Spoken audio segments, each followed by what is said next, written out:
Okay, so here is something that I have struggled with ever since my husband passed, and he died from suicide.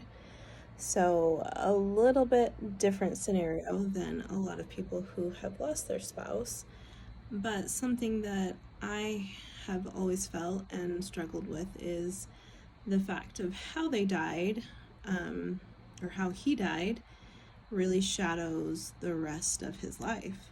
And I have felt that because he died by suicide, that people became afraid to talk about him, to share stories about him, especially happy things, and it was almost as if this one act like erased who he was. And even at his funeral, I feel like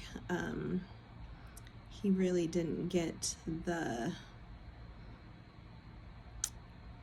life celebration that he should have gotten, and that we weren't celebrating who he was, memories about him and talking about him. And I feel like that the way that they die often overshadows all of that. I read a book, and it's called No Time to Say Goodbye, and it's very specific to suicide.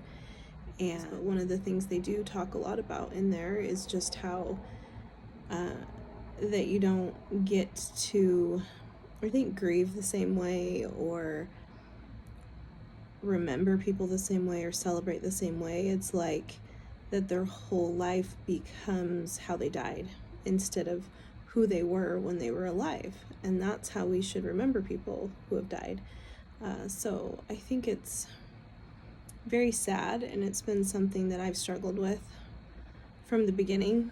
And I try more than anything to just bring up happy memories and things around people, and I can tell sometimes it makes others uncomfortable. But I'd love to change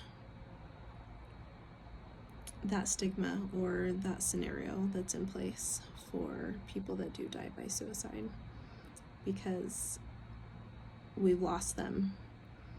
And it doesn't matter if it was to suicide or a car accident or cancer or something else. They're still gone, and we still loved them, and they still had a beautiful life to celebrate.